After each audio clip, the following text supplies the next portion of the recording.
And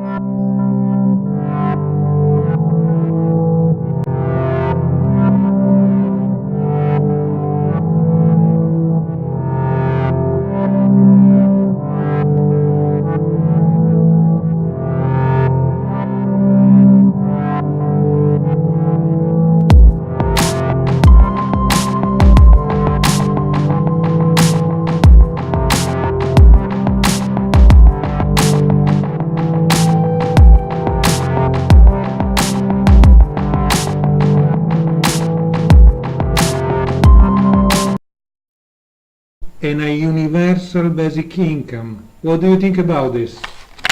Well, I think it's absolutely essential that we go that direction in the long term, because if you think about the nature of capitalism, it's had fundamentally three social classes: bankers, capitalists, and workers.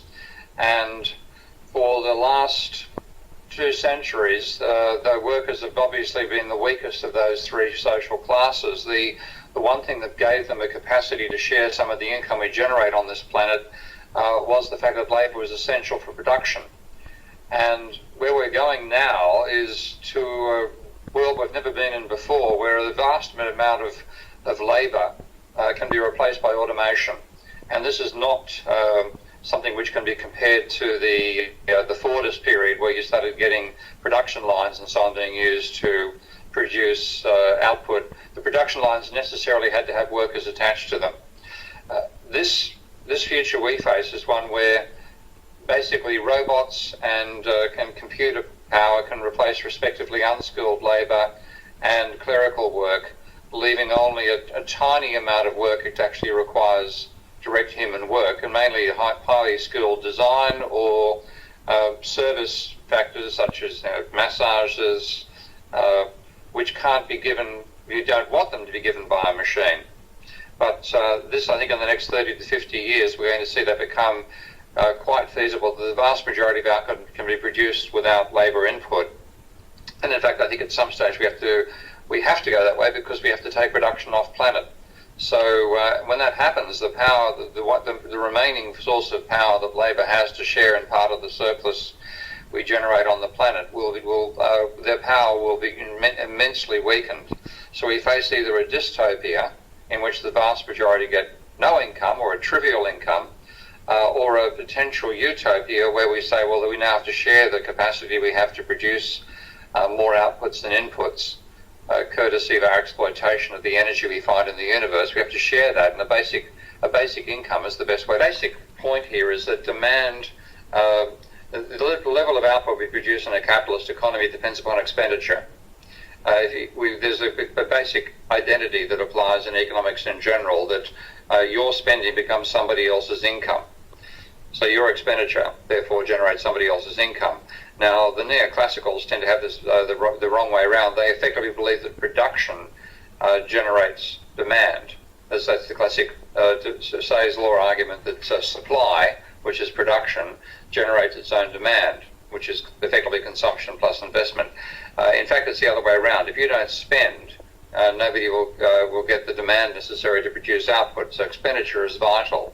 Now, despite the fact that there's an identity there, expenditure actually has two basic components to it. One is the turnover of existing money, and the other is expenditure financed by the creation of new money. And this is something which mainstream economists, and to a large degree Joe Stiglitz, has got at least one foot in the mainstream camp, so he's not aware of this particular argument. But expenditure can come from two sources: the turnover of existing money, or from credit, which is the change in private debt, which creates new money by banks extending a loan, giving you a deposit in the process, which is then spent by the borrower. That is a major source of demand. So what drives the capitalist economy into recession almost invariably is a substantial slowdown of the rate of growth of private debt, and therefore a collapse in credit demand. And that's what really caused the crisis back in 2008. And only economists like myself, who were inspired by Hyman Minsky, had any awareness that was going to happen, because in Minsky's argument, credit, which is the change in private debt, plays an essential role in demand. Whereas in neoclassical theory, credit from one person simply transfers spending power from one person to another and therefore has no aggregate effect. That myth which is believed by mainstream economists, is why they missed the crisis coming and why they still can't understand why aggregate demand is so low these days compared to where it used to be. The reason it's so low is because having let private debt get to astronomical levels, in the case of America, 1.7 times its GDP versus back in the 50s, it was of the order of 30 to 40% of GDP. At that high level, people weren't willing to take out any more debt. Credit demand collapsed. It actually went from being plus 15% of GDP to minus 5% of GDP. In fact, the credit demand went negative. So that's the main reason we have a dilemma of insufficient aggregate demand. And it's something that still mainstream economists simply comprehend because their lack of a theory of money fundamentally, lack of understanding of how money is created, means they can't even see where the problem is. A lot of people believe that gold is the fundamental form of money. And in other words, they see money as fundamentally a commodity and gold as the essential commodity that's used as money. That's simply wrong. Gold has only actually effectively been money in very brief periods, which David Graeber explains very well, when there was social breakdown to such a degree that the states were warring with each other, like in the 100 Years' War in Europe, and there was no guarantee that the fiat money of the relevant king would actually be valid after the next battle, because the king himself could be dead. So in those periods, mercenaries who were fighting these wars for the various warring factions of Europe demanded payment in gold or silver just to make sure that they'd actually get something. Whereas if they accepted payment in the king's money, the king they were fighting for, the king could be dead at the end of the battle. His money would be worthless. So only when that sort of thing happened did gold actually become an essential form of money. But when there's a stable state, and bear in mind, even though there's serious breakdowns in states all the time, there tend to be long periods where there is a regnum as opposed to an interregnum, and in that period, the fiat money and the credit money created in a particular kingdom, and now of course a particular nation state, with a form of money. So what I see gold as is a speculative commodity that does well during periods of financial breakdown. And I might add, by the way, that the leader of your is it the Five Star Movement, Pepe Grillo, seems to be one of the few people in politics who understands that gold's irrelevant. That wonderful speech he gave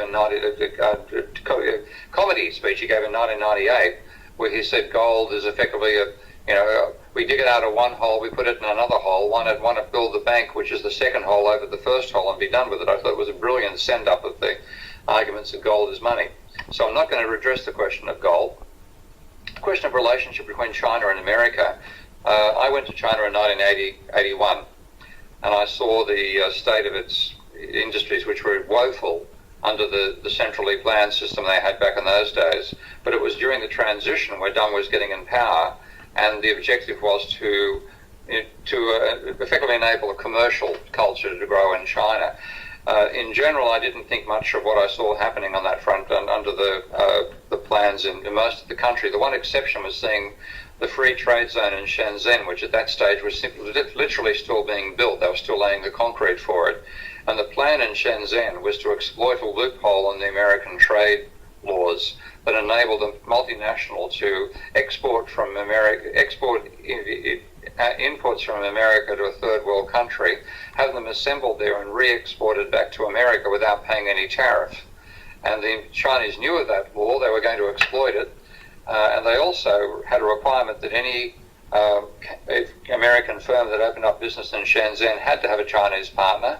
And within 5 years, that Chinese partner, regardless of their initial capital, had to own half the business.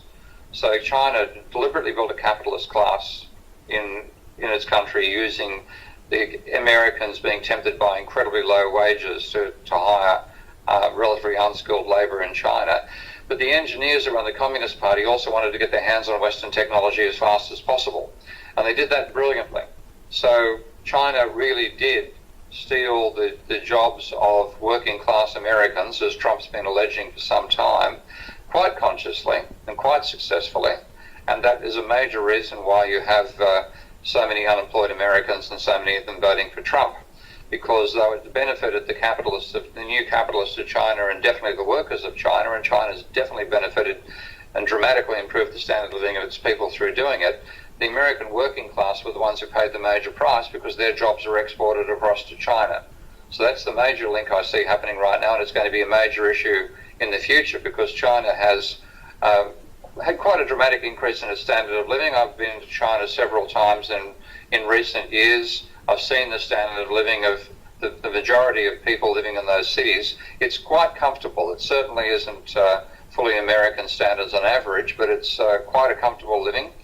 And the main problem they face really is pollution now, rather than insufficient quantity of goods and so on.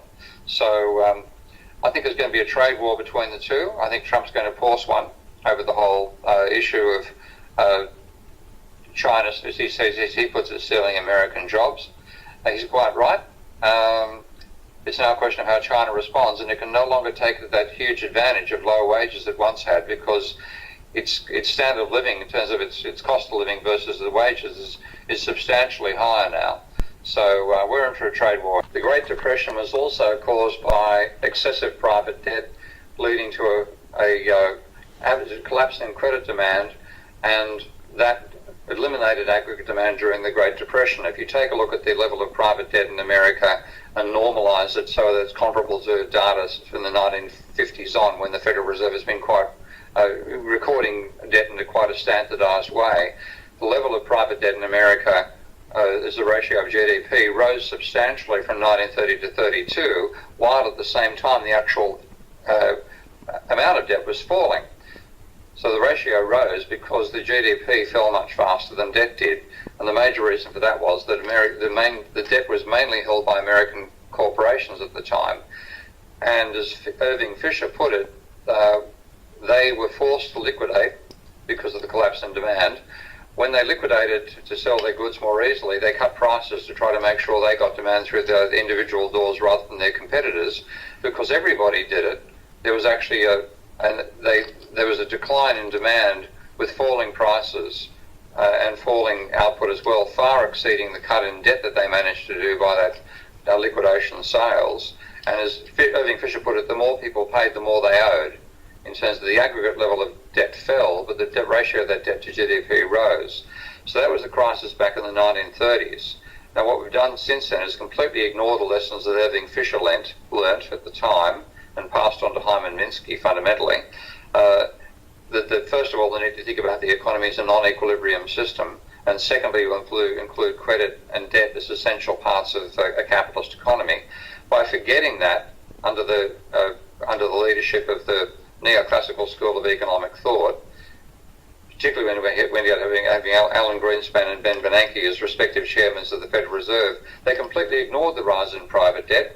It got to the stage where it was 1.7 times GDP versus, as I said, on a normalised basis, about 1.4 times GDP during the Great Depression. We then had a collapse in the demand for credit, so rather than growing at 15% of GDP per annum, it fell to -5 in America. America countered that ultimately by a huge government stimulus. We all know about the what's called the New Deal back under Roosevelt in the 1930s, but when you look at the scale of the government deficit back then, it was equivalent to about 5% of GDP. The deficit that Obama ran, partly by automatic stabilizers, as we call them these days, and partly by deliberate policy, was 15% of GDP. So government spending countered the decline in private credit, and that enabled America to stabilize the economy and start growing again. But the downside of that is that the level of private debt only fell by 20% of GDP, whereas after the Great Depression, the level of debt fell from about 140% to about 35%, gigantic fall in private debt. So America's still suffering under a yoke of enormous amounts of private debt. Europe, on the other hand, made the mistake of following the naive legalistic theories of the ordo-liberals in Germany and enshrining those in the European Union in the Constitution and in the terms of the Euro in particular. And because they focused on government debt, wrongly believing that was the main problem, it meant that when you had the downturn in credit demand in Europe, the aftermath of 2008, rather than the government spending countering that and enabling the private sector to de-lever without causing a major slump in aggregate demand, the insistence that the government also reduced its spending meant you had a double whammy, and unemployment exploded in Spain, of course, in Greece, in Portugal, and also in Italy. And that unemployment was a direct outcome of the insane policies that are built into the fabric of the euro, which is one reason I support Italy leaving the euro once Beppe Grillo's party's in charge. So what you've had is a continuation of the Great Depression in Europe, and that is an abject failure of the euro. And to me, it's still stunning that the bureaucrats responsible for the control of the euro and politicians like Schäuble have completely refused to acknowledge the disaster that they've visited upon Europe. Now, back to you said John Kenneth Galbraith. You actually meant Jamie Galbraith. John Kenneth Galbraith died some years ago. Economics does need to return to its roots, and those roots are not the roots of the neoclassicals and so on. It's going back to the days of the classical school of economic thought, and the non-equilibrium thinkers, people like Schumpeter in the early 1920s, Richard Goodwin, who's been completely neglected, but was the great thinker in terms of chaotic economic systems, and thinking about the economy from a macro level, trying to understand the economy at the macro level rather than having the obsession the neoclassicals have had of trying to derive it from micro levels based on a whole series of a priori assumptions where they ignore the role of the private financial sector completely. And as Minsky once said, the neoclassical synthesis ignores the main four sources of instability and capitalism. So we have to get away from that fantasy and get to something resembling a realistic theory of economics.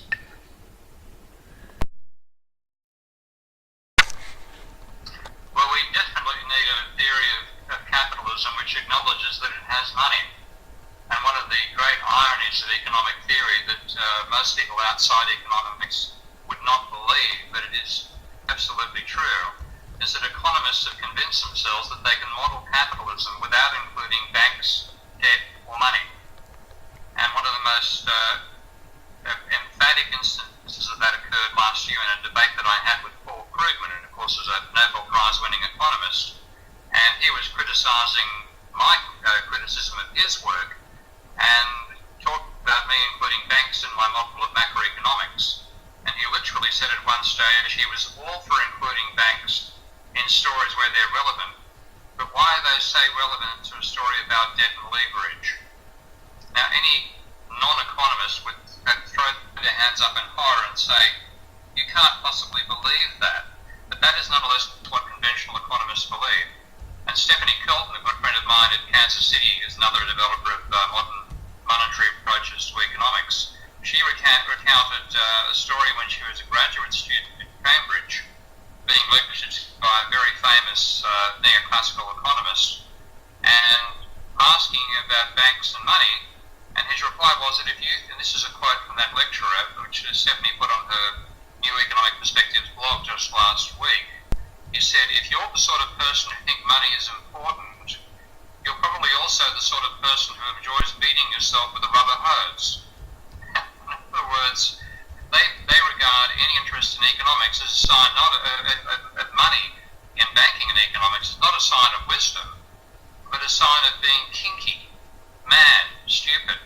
Now, of course, these were the same people who didn't see the financial crisis coming, who in fact, right up until 2007 and in some cases even 2008, were telling us that the economic future was absolutely beautiful. No problems, wonderful recovery coming along and so on. So at an empirical level, their belief that you can understand capitalism by ignoring banks, debt and money was emphatically proven wrong by the crisis. And therefore the work of people like myself and the group based around Kansas City, the group that's a modern monetary theory group, I call my work monetary circuit theory, and I think we're slowly converging on a combined vision, though that will take time. Our focus on the importance of money, both money created by private banks and money created by the government system as well, is a vital part of understanding how capitalism functions and occasionally also, we know now, massively malfunctions. I'll leave that answer there. Yes, good. Yes, good. Okay. Well, I think what you're actually asking is more what was the mechanism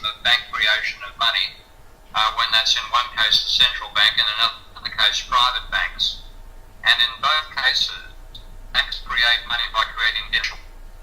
So if you imagine a government has a deficit or plans to run a deficit, then to finance that deficit ahead of schedule, it has to also plan to issue bonds, government bonds.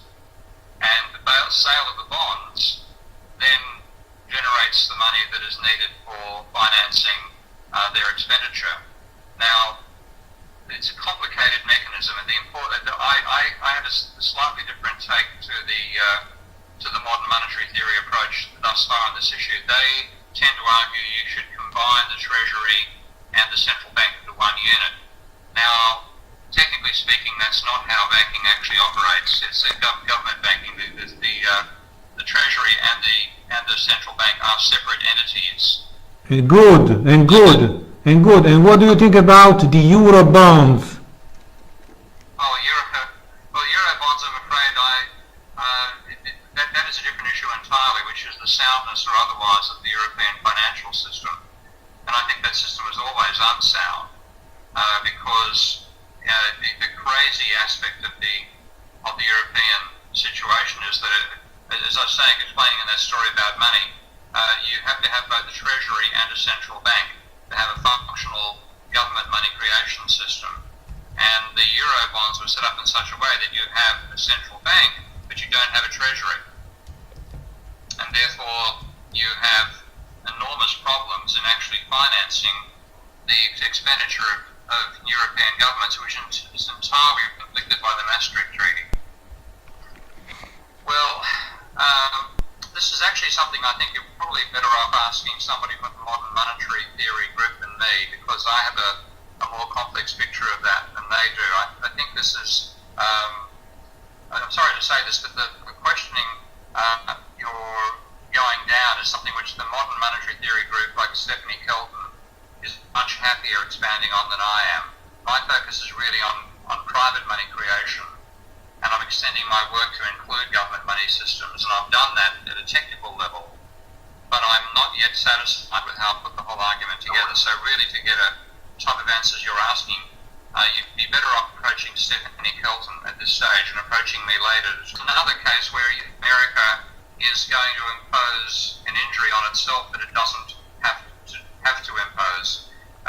What they're doing is misdiagnosing the problem of the American economy as being the government debt is too high and growing too rapidly. In fact, government debt is only growing because private sector debt has stopped growing. Private sector debt is falling quite dramatically, and by that debt falling, it's been cutting demand out of the economy. Now, for a while, the scale of the cutback in private debt was huge. About $4 trillion of debt was paid down, from $42 trillion to about $38 trillion in debt. While that was private debt, government debt rose from about 14 trillion across the whole time period. Now, that huge rise in government debt encouraged the private sector to stop reducing its debt. So private debt has been flatlining at about $38 trillion for about 2 or 3 years. And what that means is that private sector spending is neither increasing nor decreasing demand above income levels.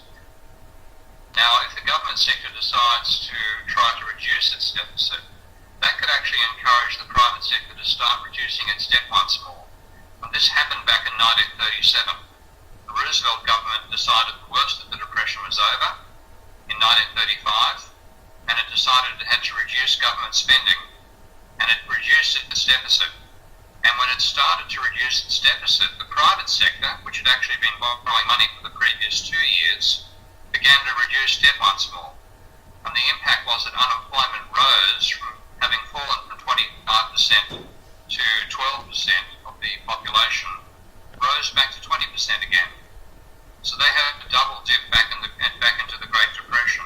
And that was entirely because they misdiagnosed the problem as being government debt rather than private debt. So the fiscal cliff is a repeat of the same mistake as 1937 by the current Congress. And even though they have managed to avoid the actual so-called cliff, they're still focusing on cutting back government spending and reducing the deficit. And by doing that, they're going to cut back on demand in the economy, and that could well re-trigger private sector deleveraging, and that could cause a second return into the Great Recession for America right now. If you go back to when it was founded, the core idea of the people who put the euro together was that you could have a European central bank without having a European treasury. You could move there. They thought you could move slowly towards fiscal union, but start with monetary union. And they also argued that you should restrain the fiscal sector so that the maximum government deficit was 60% of GDP, an accumulated deficit, and the maximum deficit in any 1 year was 3% of GDP. Now, writing back in 1992, Wing Godley, who's one of the great founders of the monetary approach to economics that follow, wrote in an English newspaper that only if you believe capitalism was inherently stable would insist on the government deficit being no more than 3% of GDP in any 1 year. And since it wasn't stable, there'd be a crisis sometime in the future where the deficit would rise past that point. And then if the treaty was enforced, government spending would be cut, forcing austerity, which would cause a crash at the bottom. And the only way out of that crisis would be relieved by immigration. Now, at the time he wrote that in 1992, that would have sent an extremely outrageous statement. But in fact, of course, 20 years later, he's been proven correct. The collapse of Greece, the collapse of Spain, the unemployment levels there, the suicides that are occurring, the emigration of young Greeks and Spanish and indeed Irish out of their economies is a sign of the total failure of that policy, and it was entirely a product of how the euro was designed. So I think the euro was a bad idea. We have to concede that it was a bad idea and stop doing it at some point and return to national currencies. I'm not the right person to ask that question from. I think that the Chartalism is an argument about the state being involved in creating the institution of money, and modern monetary theory is an expression of that approach that money is fundamentally a creation of the state in modern days. My interest in this goes back to the ancient Sumerian civilizations where money first evolved. And if you take a look at how it evolved, the neoclassical myth is that money evolved out of barter. Now, David Graeber has written an excellent book called Debt, the First 5,000 Years. That's based on research of leading archaeologists and anthropologists, people like Cornelia Wunsch, into how money evolved in those societies. And what they've found is that money began in a symbolic sense. It was credit between people. Credit represented symbolically in little pieces of clay that were stored inside little jars. And that they would represent debts people had to each other, denominated in goods, but set up in a credit arrangement where for example, you're receiving cows now was acknowledged in terms of payment of wheat and barley in the future, or even cows in the future. So it was all a system of credit. And then those jars, ultimately they realised they had little symbols, like a little cylinder might represent a cow, and a tapered cylinder, like a triangular cylinder, would represent wheat, and the square object would represent gold, that sort of thing. And they realised they could actually put those shapes on the outside of the clay, rather than putting little objects inside a three-dimensional clay pot. And that's how cuneiform writing evolved. And so we know that not only money, but even writing itself evolved from a system of credit. And those credit notes were stored by the religious authorities, which were a combination of religious, state, and commerce all in one in these early societies. So, in that sense, money evolved out of credit. And that's the important point that I share with modern monetary theory, that money is not something which evolved out of barter, which is an Adam Smith myth. It evolved out of credit arrangements from early human societies, and we then institutionalised that, first of all, in the religious institutions and the state. Well, that's technically true, because if you have your debts denominated in the currency that your country actually produces, and that can be either by printing money or by making entries in bank accounts, then you technically cannot run out of your own money.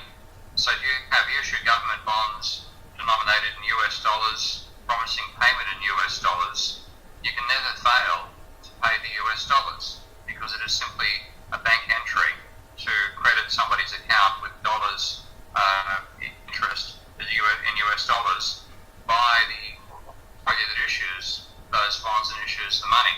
So there's no possibility of a sovereign country that issues debt in its own currency being unable to repay its debts. The advantage I can see in the gold standard is that it is a way of controlling different national currency systems to stop them trying to competitively devalue with each other. And a far better way of doing that is the one that Keynes proposed back in Bretton Woods and the Americans blocked. It's called special drawing rights. And that was a way of saying that the special drawing rights were to be issued by the International Monetary Fund, given to each country proportional to the size of their economies. And then if you ran a trade deficit, you would run out of special drawing rights and you'd be forced to approach the IMF for more, and one condition there would be that you'd need to devalue. But if you ran a surplus and accumulated excess credits with that, then you'd be forced to spend those credits. So the special drawing rights was a much more intelligent way of doing what people tried to do with the gold standard, which is to control countries being irresponsible and trying to fight currency wars with each other.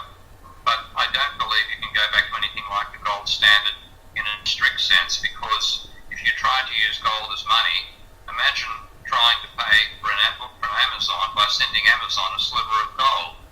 It simply wouldn't happen. It would always be bank accounts which were notionally backed by gold. And then you have all the crazy issues of the level of money supply and the economy being controlled by fluctuations in mining.